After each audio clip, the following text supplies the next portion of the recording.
इंसान जिसके ऊपर सबसे ज़्यादा भरोसा करता है, वही यदि उसको धोखा देता है, तो वो इंसान कुछ ऐसा कर गुज़रता है कि जिसके बारे में किसी ने कभी सोचा नहीं होगा।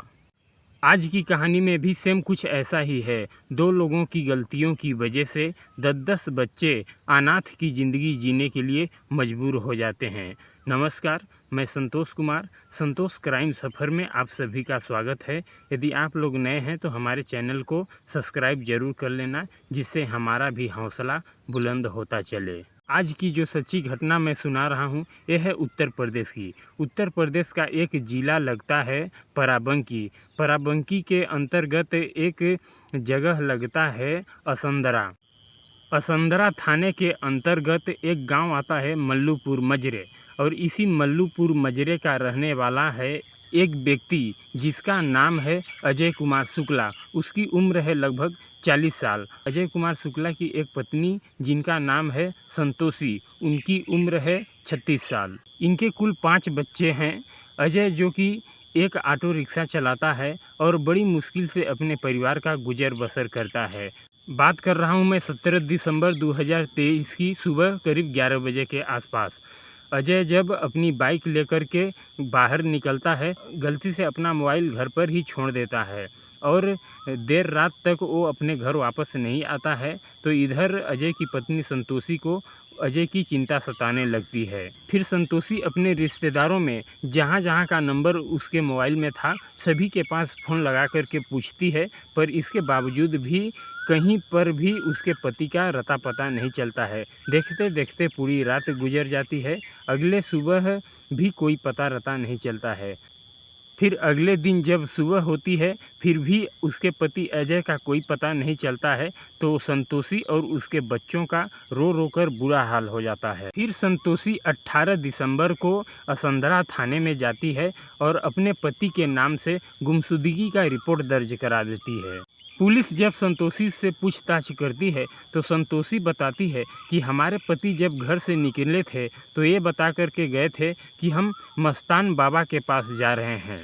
जब पुलिस इस बात को सुनती है तो पूछते हुए, और वो मस्तान बाबा भी कहीं दूर पे नहीं था, घर से 2-3 किलोमीटर दूर पे ही रहता था। तो पुलिस उस मस्तान बाबा के पास जा कर के पूछती है तो मस्तान बाबा साफ साफ बता देते हैं कि अजय हमारे पास तो आया ही नहीं है। आखिरकार पुलिस अब अजय को कहाँ ढूंढे। अजय अपना मोबाइल भी अपने घर पर ही छोड़ के चला गया था। फिर पुलिस अजय का फ़ोटो लेती है और फ़ोटो लेने के बाद उसको अखबार में छपवा देती है। जैसे ही फ़ोटो पुलिस अखबार में छपवाती है तो उसके एक दिन बाद 19 दिसंबर 2023 को प्रतापपुरवा गांव के जंगल में लोगों को एक व्यक्ति की डेड बॉडी दिखाई देती है, और वो जगह राम सनेही घाट के अंतर्गत आता था। तो लोग उसकी सूचना तुरंत वहां के थाने में दे देते हैं। जैसे ही इस बात की खबर पुलिस को लगता है, पुलिस अपने टीम के साथ वहां पर जाती है, और जाने के बाद जब उस डेड बॉडी को चेक करती है, उसके शरीर पर कई जगह चोट और घाव के निशान देखने को मिलते हैं। पुलिस उसकी पहचान कर लेती है और वो मरने वाला व्यक्ति दूसरा कोई नहीं, अजय ही होता है। उसकी पहचान पुलिस उस अखबार में छपे हुए फ़ोटो से मैच करके पहचान जाती है। फिर उसकी सूचना पुलिस असंदरा थाने में तुरंत दे देती है, क्योंकि अजय की गुमशुदगी का रिपोर्ट इसी असंदरा थाने में दर्ज कराई गई थी। जैसे ही पुलिस को ये पता चलता है, पुलिस सबसे पहले अजय की पत्नी संतोषी की इसकी सूचना देती है, और फिर संतोषी भी उस घटना स्थल पर जाती है पुलिस के साथ। जब इस डेड बॉडी को देखती है तो संतोषी और उसके बच्चे चीख चीख कर वहीं पर रोने लगते हैं। फिर पुलिस उस डेड बॉडी को अपने कब्जे में ले करके पोस्टमार्टम के लिए भेज देती है, और संतोषी से पूछताछ करती है कि तुम्हें किसी के ऊपर शक होगा तो बताओ। फिर संतोषी बताती है कि हाँ सर, हमारे ही गांव के 5 लोग हैं जिनके साथ हमारे पति का ज़मीनी विवाद चल रहा है, जिनमें पहले का नाम है महेश, दूसरे का नाम है बाबा सोनी, तीसरे का नाम है प्रदीप, चौथे का नाम है रामकुमार, पांचवा का नाम है माता सोनी। जैसे ही पुलिस इन पाँचों का नाम सुनती है तो पुलिस उसके गांव में पहुंच जाती है और वहां से इन पाँचों को गिरफ्तार करती है और गिरफ्तार करने के बाद थाने में ले जाती है। थाने में जब पुलिस इन पाँचों से अजय के हत्या के बारे में पूछताछ करती है तो पाँचों पुलिस को एक ही जवाब देते हैं कि सर, हमारा अजय के साथ ज़मीनी विवाद ज़रूर था, पर हमने अजय का हत्या नहीं किया है। फिर पुलिस जब इस बात को सुनती है तो पुलिस भी हैरान हो जाती है और फिर पुलिस थाने से संतोषी के गांव में आती है और लोगों से उन पाँचों के बारे में पूछताछ करते हैं। तो लोग भी यही बताते हैं कि सर, वो पाँचों बहुत सीधे साधे हैं, वो उस अजय की हत्या नहीं कर सकते हैं। फिर एक आध दिन बाद संतोषी थाने में जा कर के पुलिस वालों से ये रिक्वेस्ट करती है कि सर, इन पाँचों को आप लोग छोड़ दीजिए। जैसे ही संतोषी इस बात को पुलिस से कहती है तो कहीं न कहीं पुलिस को अब संतोषी के ऊपर ही शक चला जाता है कि आखिरकार संतोषी इन पाँचों को क्यों छुड़ाना चाहती है। पुलिस इस घटना को जानने के लिए अब संतोषी के मोबाइल का कॉल डिटेल खंगालती है।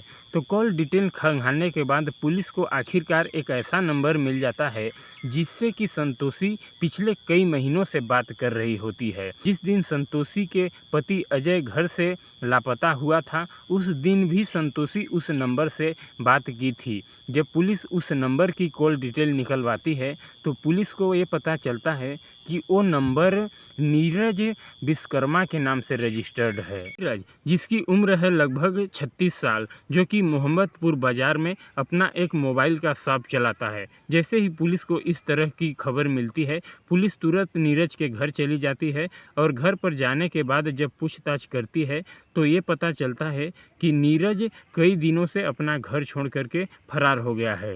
पुलिस नीरज के नंबर पर फ़ोन लगाती है, रिंग तो जा रही है पर नीरज कॉल नहीं उठा रहा है। फिर दोबारा लगाती है पुलिस तो नीरज अपना मोबाइल स्विच ऑफ कर देता है। तो पुलिस को पूरा शक हो जाता है कि इस हत्या के बारे में नीरज को कुछ न कुछ ज़रूर पता है। फिर पुलिस उस नंबर का लोकेशन निकालती है। फिर लोकेशन के आधार पर पुलिस वहां तक पहुंच जाती है और नीरज को गिरफ्तार करके थाने ले आती है। थाने ले आने के बाद जब पूछताछ करती है तो पुलिस के सामने नीरज थर थर काँप रहा होता है और पूरी सच्चाई अपना कबूल कर लेता है। आखिरकार जब नीरज अपनी सच्चाई कबूल करके बताता है तो किसी के कानों पे यकीन नहीं होता है। इसकी शुरुआत होती है घटना से ठीक 6 साल पहले से। अजय, जो कि बेहद गरीब परिवार से है, जो कि वो ऑटो रिक्शा चलाता है। जब से अजय ऑटो रिक्शा चलाने लगता है, वो शराब और नशे में इतनी धुत हो जाता है कि उसके ऊपर लगभग 15 लाख का कर्जा हो जाता है और उसकी घर में बीवी के साथ अक्सर लड़ाई झगड़ा होता ही रहता था। कर्जा हो जाने के बाद अजय की घर की हालत अब काफ़ी ख़राब हो चुकी थी और अब लड़ाई भी होता था। इसके वजह से अब दोनों की बीच की दूरियां भी अब होने लगी थी। इसी बीच में एक दिन संतोषी का मोबाइल ख़राब हो जाता है और अपना मोबाइल ठीक कराने के लिए वो मोहम्मदपुर बाज़ार में जाती है और उसी नीरज के दुकान में चली जाती है। और नीरज के दुकान में जब जाती है तो नीरज उससे कहता है कि यदि तुम एक आध घंटे यहाँ पर रुक जाओ तो तुम्हारा मोबाइल मैं अभी ठीक करके दे देता हूँ। इसके बाद में संतोषी भी 1 घंटे का इंतज़ार करती है और जब वो मोबाइल ठीक कर रहा होता है, इसी बीच में वो दोनों आपस में बातचीत भी करना शुरू कर देते हैं। और बातचीत करने से अब संतोषी को नीरज की बात कहीं न कहीं पसंद आने लगी थी। जब वो मोबाइल ठीक करके नीरज दे देता है, इसी बीच में जब संतोषी घर आती है तो नीरज का मोबाइल नंबर भी लेकर के अपने साथ आती है। संतोषी जब घर आ जाती है अपने, तो नीरज के पास अब 1-2 दिन में फ़ोन बीच-बीच में करती थी और बीच-बीच में फ़ोन करने से उन दोनों की आपस में दोस्ती हो जाती है। और फिर संतोषी नीरज के दुकान पर नीरज से मिलने के लिए चली जाती थी जब उसका जी चाहता था। तो फिर संतोषी एक दिन नीरज से कहती है कि हमारा और तुम्हारे बीच जो प्यार मोहब्बत चल रहा है ये ठीक है, पर हम आपके दुकान पर इस तरह से मिलने आखिर कब तक आएंगे, आने में दिक्कत होती है। तो फिर संतोषी नीरज से ही कहती है कि तुमने ही हमारे घर पे मिलने हमसे आ जाया करो, क्योंकि हमारा पति सुबह ही ड्यूटी चले जाते हैं और देर रात तक वो घर नहीं आते हैं। बच्चे जो हैं वो हमारे स्कूल चले जाते हैं। और नीरज भी संतोषी को अपने घर नहीं ले जा सकता है, क्योंकि नीरज भी पहले से शादीशुदा है और नीरज के भी 5 बच्चे हैं। फिर नीरज संतोषी से कहता है कि हम तुम्हारे गांव में कभी गए नहीं हैं और तुम्हारे गांव में हम आएंगे जाएंगे तो लोगों को शक हो जाएगा और हमारे प्यार पे लोग शक करने लगेंगे। इस तरह से हम तुम्हारे घर पर मिलने नहीं आ सकते हैं। इधर नीरज जब संतोषी के घर आकर मिलने से मना कर देता है तो इधर संतोषी तड़प पड़ती है नीरज से मिलने के लिए और काफ़ी बेचैन हो जाती है। तो संतोषी के दिमाग में एक आइडिया आता है, किसी भी प्रकार से यदि हम अपने पति का दोस्ती नीरज से करवा देंगे तो हमको मिलने जुलने में बहुत आसानी होगी।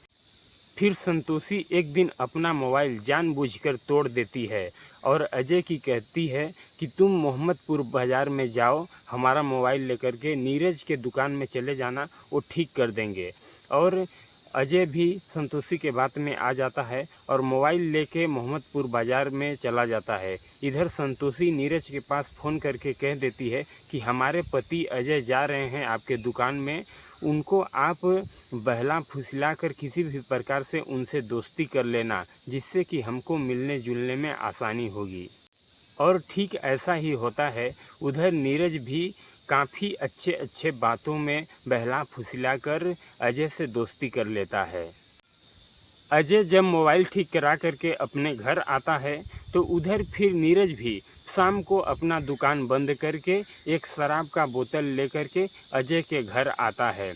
अजय के घर आने के बाद अजय के साथ नीरज रात्रि को शराब पीता है और ज़्यादा रात हो जाने के कारण नीरज अजय के घर पर ही रुक जाता है। और फिर इस तरह से दोस्ती हो जाने के कारण नीरज अब बीच बीच में अजय के घर पर जाना शुरू कर देता है। कुछ दिन का समय बीतता है तो अब नीरज जो है वो दिन में भी अजय के घर जाना शुरू कर देता है। इस तरह से बीच बीच में आने जाने से कहीं न कहीं अब पड़ोसियों को नीरज के ऊपर शक चला जाता है। और शक होने के बाद एक दिन पड़ोसी अजय से कहते हैं कि ये जो तुम्हारा दोस्त नीरज है, ये तुम जब घर पे नहीं होते हो तो वो दिन में आता है और कुछ देर तक रुकता है और तुम्हारे आने से पहले ये घर से चला जाता है। इस तरह की बातें जब अजय सुनता है, पड़ोसी बताते हैं, तो अब कहीं न कहीं अजय को अपने पत्नी पर शक हो जाता है। इधर अजय अब नीरज को अपने घर आने से मना कर देता है कि अब तुम हमारे घर पे मत आना। जब नीरज अजय के घर पे नहीं आता है तो अब संतोषी नीरज से मिलने के लिए बेचैन हो जाती है और तड़प उठती है। फिर एक दिन संतोषी नीरज के दुकान पे मिलने के लिए चली जाती है और जा कर के वहाँ पर कहती है कि अब तुम हमारे पति को हमारे और अपने रास्ते से हटाओ ताकि हम और तुम आसानी से मिल सके। इस तरह की बातें जब संतोषी नीरज से कहती है तो नीरज भी संतोषी के प्यार में इस तरह से पागल हो गया था कि वो भी इस बात को मान जाता है और रास्ते से हटाने का फैसला कर लेता है। तो फिर संतोषी से नीरज कहता है कि आखिर हम तुम्हारे पति से मिले कैसे। फिर संतोषी एक आइडिया लगाती है कि तुम किसी भी प्रकार से हमारे पति से एक बार दोस्ती कर लो और फिर उनको रास्ते से हटा देना। फिर अजय दिन के 11 बजे नहा धोवा कर तैयार होकर के अपनी बाइक निकालता है नीरज से मिलने जाने के लिए। तो उसकी पत्नी संतोषी चालाकी दिखाती हुई कहती है कि तुम तो शराब पीने जा रहे हो, मोबाइल ले जा कर के क्या करोगे, कहीं पर भुलवा दोगे, घुमा दोगे। संतोषी को तो पूरा पता था कि हमारे पति के साथ क्या होने वाला है। ये मोबाइल लेकर के जाएंगे तो पुलिस इनके मोबाइल के लोकेशन से नीरज को पुलिस अजय के मोबाइल के लोकेशन से पता कर लेगी और लोगों के सामने ये सच्चाई सामने आ जाएगी। इसलिए संतोषी अजय का मोबाइल अपने घर ही रखवा लेती है और अजय को खाली हाथ भेज देती है। फिर नीरज अजय के मोबाइल पे फ़ोन लगाता है और दुकान पर मिलने के लिए अजय को बुलाता है। फिर अजय नीरज के दुकान पर जैसे ही पहुंचता है तो नीरज हाथ जोड़ के अपने गलती की माफ़ी मांगता है और कहता है कि जो कुछ भी हमसे हुआ है तुम हमें माफ़ कर दो, एक बार हमें अपनी गलती सुधारने का मौका दो। और अजय भी मान जाता है, उसे माफ़ कर देता है। फिर से नीरज अजय से कहता है कि हम तभी मानेंगे कि तुम हमें माफ़ कर दिए हो जब फिर से दोबारा बैठकर हम और तुम दोनों शराब पिएंगे, और शराब अब तुम्हारे घर पर नहीं बल्कि बाहर कहीं दूसरे जगह पर पिएंगे। तो अजय भी इस बात को मान जाता है और शराब पीने के लिए तैयार हो जाता है। जब अजय नीरज के दुकान पर पहुंचता है तो नीरज अजय को कुछ घंटे अपने दुकान पर ही बैठा लेता है और शाम के समय अजय के ही बाइक पर नीरज भी बैठता है और एक शराब के दुकान पर चला जाता है। वहाँ पर शराब के कुछ बोतलें लेता है और कहता है कि यहाँ पर यदि हम लोग बैठ के शराब पिएंगे तो लोग डिस्टर्ब करेंगे। ऐसा करते हैं कि हम लोग प्रतापपुरवा जंगल में चलते हैं और वहीं पर बैठ कर के शराब पीते हैं, और दोनों वहाँ पर चले जाते हैं।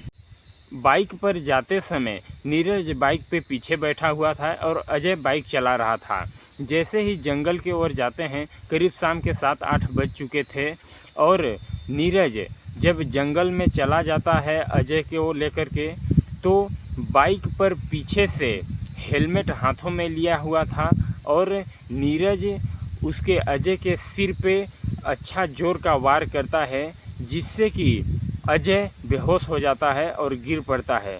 फिर नीरज कई बार हेलमेटों से उसके सिर पे मारता है, जिससे कि वो उठ नहीं पाता है और गिर जाता है। फिर नीरज एक तेज़ धारदार हथियार लिया हुआ था अपने पास, उस हथियार को अजय के गले पर चला देता है और उसकी वहीं पर मौत हो जाती है। मौत हो जाने के बाद उसके डेड बॉडी को वहीं पर छोड़ करके नीरज घर आ जाता है और फिर अजय के फ़ोन पर लगा करके उसके पत्नी को बताता है कि तुम्हारा काम हो गया है।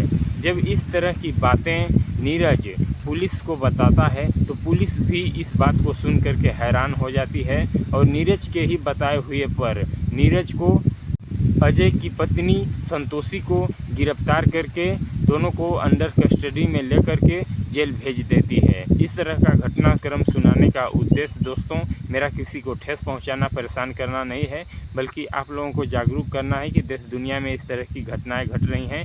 आप लोग सावधान रहें। जय हिंद, जय भारत दोस्तों। जाते जाते हमारे चैनल को सब्सक्राइब जरूर कर लेना।